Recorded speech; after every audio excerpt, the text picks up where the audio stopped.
estamos? Espero que hayan tenido un muy buen fin de semana, hayan descansado, no se hayan enfermado como otras personas que tienen aquí enfrente, pero aquí andamos con todo, con la pila al 50, pero bien. Hoy vamos a ver un tema que me parece muy importante porque debemos de conocerlo, no solo por intereses personales, sino también como que es algo básico y fundamental de la cultura general, que es la planificación familiar. Que si bien la planificación familiar no necesariamente es para no tener hijos, sino para también tomar decisiones respecto a qué utilizar, qué no utilizar y cuáles preferencias pueden tener los diferentes usuarios. Bueno, las usuarias, porque desafortunadamente cuando hablamos de anticoncepción es casi siempre lo que tiene que usar la mujer o para no tener un embarazo. Vamos a empezar con el ciclo de las hormonas sexuales o el ciclo de ovulación, ¿de acuerdo?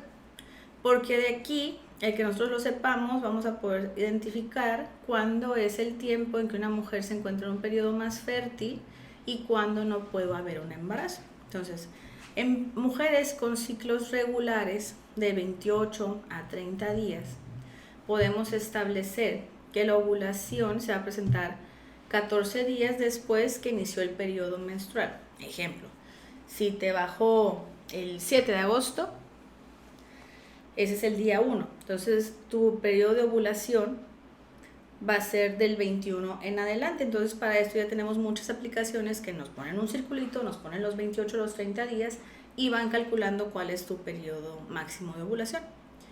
Del periodo máximo de ovulación, nosotros solemos dar un margen que son 3 días antes y 3 días después, dada el tiempo que pueden vivir los espermatozoides o el óvulo una vez que se libera. Sabemos que un óvulo, cuando es expulsado por el ovario y se dirige a la trompa, puede vivir hasta 72 horas, ¿sí? Y los espermatozoides tienen un periodo de vida máximo de 48 a 72 horas o un poquito más. Entonces, si nosotros tomamos eso en consideración, es una semana de riesgo la que se considera que puede haber embarazo. Entonces, hay diferentes métodos que van a analizar tanto esa situación como va a haber métodos que van a impedir que se dé la ovulación, ¿sí? Entonces, vamos a tener diferentes tipos de métodos de planificación. Unos son los métodos naturales, otros van a ser los métodos hormonales. También contamos con los métodos de barrera en global, o sea, los más conocidos. Como los métodos naturales, vamos a tener el principal o el más conocido, que es el método del ritmo, que este es aplicable en mujeres que tienen unas menstruaciones regulares. Entonces, con el método del ritmo, la mujer puede darse cuenta cuando ovula y en ese periodo de tiempo de ovulación, antes y después, se puede ya sea omitir la relación o utilizar un método de barrera o la abstinencia, lo que cada persona quiere. ¿Cómo saber cuándo tengo la ovulación? La ovulación, característicamente, el cuerpo se va a preparar para anidar a un bebé. Entonces, hay la expulsión de un moco, que es un moco espeso, que nos notifica, estás en periodo ovulatorio. Otro método que se utiliza es el método de la temperatura basal, en el cual una mujer, previo a utilizarlo, debe estar registrando su temperatura y se ve un incremento gracias a la acción de las hormonas sexuales, que se incrementa 1 grado centígrado el día que se va a presentar la ovulación. Entonces, muchas personas utilizan estos dos, que es el ritmo con la temperatura basal, para poder decir que se encuentran en periodo fértil. Entonces, y tener un plan B en caso de que se tenga actividad sexual en ese momento. Ahora sí que me surge la duda, ¿no? Porque también está el coito interrumpido, que no es ni de barrera, ni es natural, pero también funciona. Entonces, ahorita vamos a ponerlo en su grupo aparte. Entonces, esos son métodos en el cual la persona, la mujer que se esté checando, va a conocer cuándo ovula y cómo evitar el tener relaciones en ese periodo o utilizar un complemento. Los otros métodos, que son los que van a inhibir la ovulación, o sea, van a hacer que ese cuerpo, mediante se esté utilizando ese método de planificación, no presente ovulación, porque es una pregunta muy común. Hay diferentes tipos de medicamentos que se conocen como hormonales. Entonces, los más conocidos son las pastillas, la inyección, el parche, y también tenemos hormonales de depósito, como puede ser el DIU medicado o el implante subdérmico. También, a su vez, está el anillo vaginal. Entonces, esto lo que van a hacer mientras se utilice es que la mujer no tenga ovulación. Entonces, empiezan a actuar desde su aplicación y todo el tiempo que se utilicen como debe utilizarse. Ejemplo, hay pastillas de 21 tabletas, hay pastillas de 28 tabletas. Entonces, las pastillas de 21 tabletas se van a tomar consecutivamente por 21 días a partir del primer día de la regla. Y va a haber una semana de descanso. En esa semana de descanso, la mujer puede presentar su periodo menstrual, pero no es realmente un periodo menstrual que normalmente se produjo, sino es un periodo menstrual o un sangrado que se da por deprivación. Si yo le estoy dando la hormona continua a la paciente y la suspendo, va a ser normal que presente un sangrado. Ojo, en este periodo tampoco una mujer va a quedar embarazada porque está tomando un medicamento y lo va a continuar. Igual cuando se toma el de 28 tabletas, que se toma toda una caja de 28 tabletas y luego sigue con otro, y sigue con otro, y sigue con otro. Entonces se presentan sangrados, pero no es que el sistema hormonal esté funcionando. Cuando una persona está con un tratamiento hormonal, se suprime completamente esta situación. Entonces va a ser a elegibilidad de cada persona con qué método se sienta más cómoda. Hay personas que son olvidadizas o que no quieren tomar un anticonceptivo oral, entonces está la opción de los transdérmicos, como es el parche. El parche es muy cómodo porque son aplicaciones semanales. Entonces se coloca el parche igual. Todos los métodos hormonales van a empezar a utilizarse el primer día del periodo y se van a continuar según sus indicaciones, por eso cada uno tiene su indicación. El parche se aplica igual el primer día del periodo, un parche dura una semana y se utilizan 3 parches en total y va a haber una semana de descanso. Con la inyección tenemos la ventaja o desventaja de que estos, después de que se aplica, la continuidad es mensual. Hay hormonales inyectables de 30 días o hay unos de 3 meses, todo va a depender de las características de la paciente. Lo que son los hormonales de depósito, ya sea el implante subdérmico que va en el brazo o el dispositivo que viene medicado, estos van a actuar liberando una cantidad pequeña de hormona. La ventaja de esto es un método que dura hasta por 3 años, ¿sí? Con sus efectos adversos pertinentes. O sea, si uno se coloca un dispositivo medicado, en los primeros 3 a 6 meses puede notar que hay un sangrado continuo y después esto puede cesar. Y ese mismo medicamento pudiera hacer que la mujer no tuviera menstruación. Por eso es importante conocerlo para no alarmarse por ello. Igual con el implante subdérmico. Con el implante subdérmico también puede haber retrasos o ausencia de menstruaciones y esto no significa que haya un embarazo. Simplemente que el medicamento está haciendo su efecto y la paciente no está teniendo la menstruación.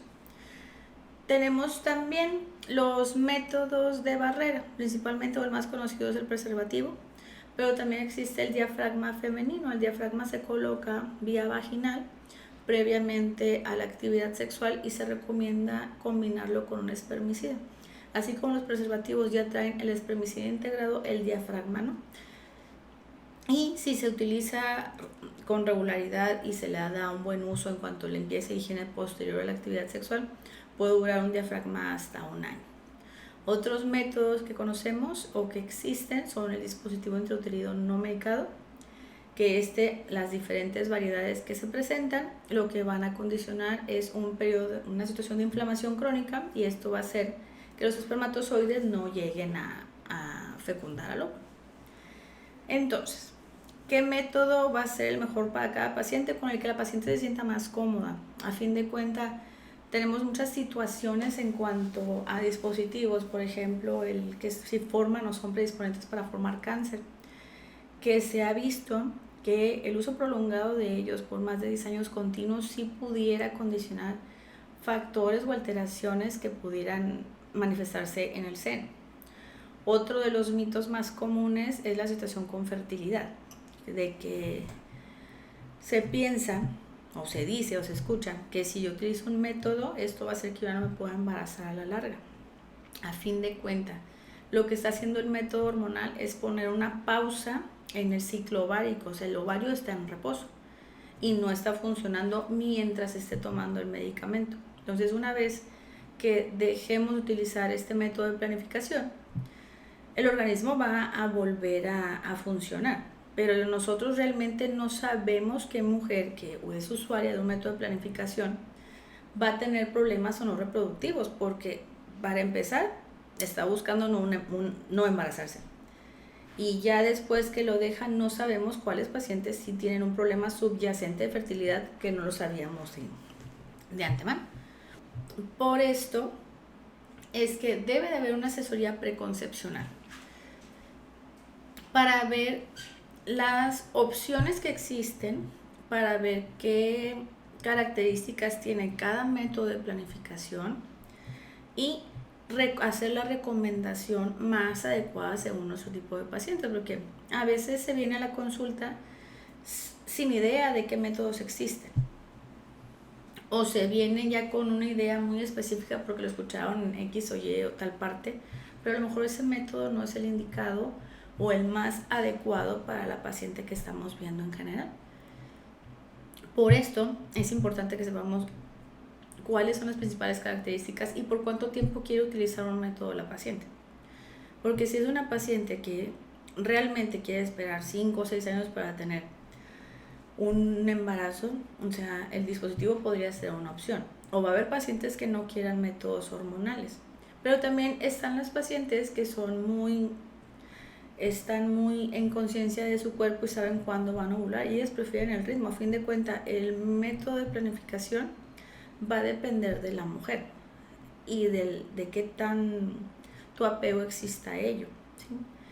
Ahora, otra situación, anticoncepción de emergencia. Uno pensaría que nada más tenemos la pastilla del día siguiente, pero no. También se puede, la pastilla del día siguiente va a actuar de forma en que va a impedir la ovulación o que se llegue a dar la implantación de lo que es el embrioncito en el útero, ¿sí? No es un abortivo, simplemente lo va a impedir. La situación con la pastilla de emergencia, que va perdiendo efectividad conforme va pasando el tiempo desde la actividad sexual hasta su toma. La máxima eficacia es consumirlo en las primeras 24 horas y no más allá de 72 horas de haber tenido la actividad sexual. Otro método que también es anticonceptivo de emergencia es la aplicación de un DIU. Y van a decir, sí. El DIU también se considera un método de anticoncepción de emergencia, siempre y cuando esté en las primeras 48 horas después de la actividad sexual y que se confirme que no haya un embarazo. En cuanto a la anticoncepción y la lactancia, aquí vamos a tener situaciones particulares. ¿Por qué? Porque generalmente los medicamentos hormonales se componen de 2 sustancias.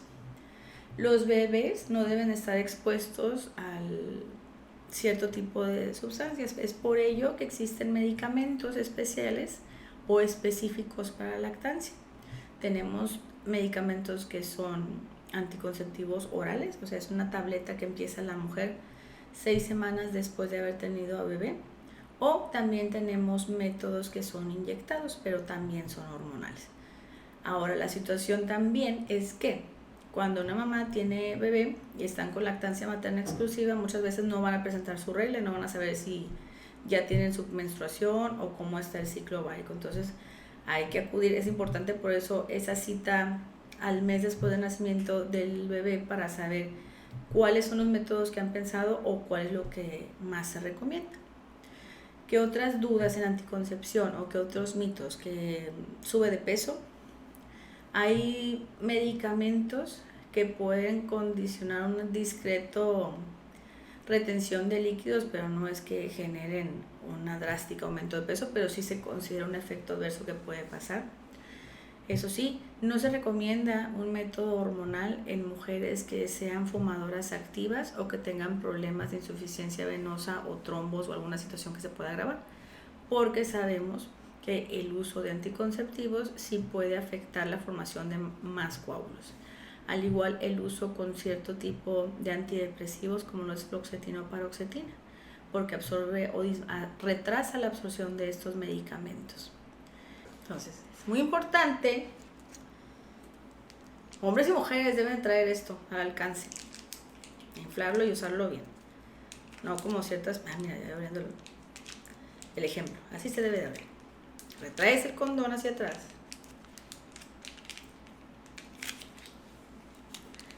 lo sacas, verifiques que no esté roto porque luego hay gente muy mañosa, le haces el vacío y lo colocas,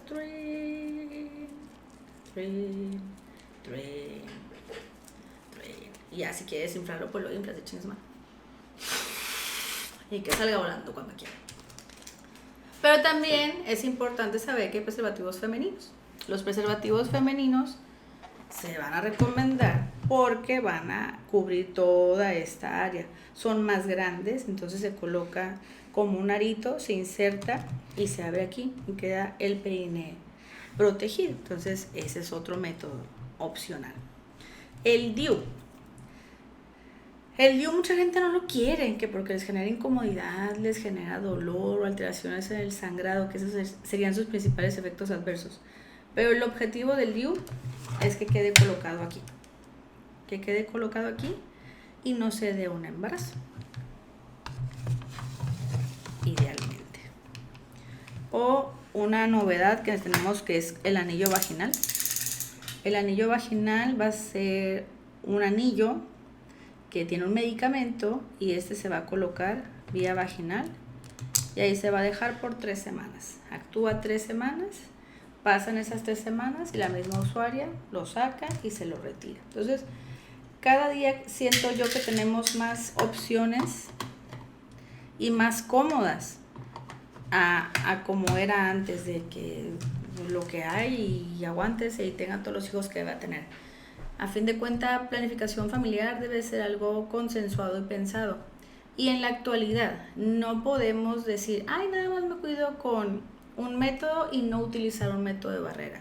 Sí, las mujeres se pueden cuidar con la pastilla, con la inyección, con el parche, con el ritmo, pero obligatoriamente debe haber un método de barrera como preservativo por la situación con enfermedades de transmisión sexual, que ya ese va a ser un tema que vamos a profundizar mucho en la próxima ocasión. Entonces, espero que la información haya sido de su agrado y que me dejen todas las dudas que tengan para poder aclarar. Gusto en verles. Nos vemos. Chau.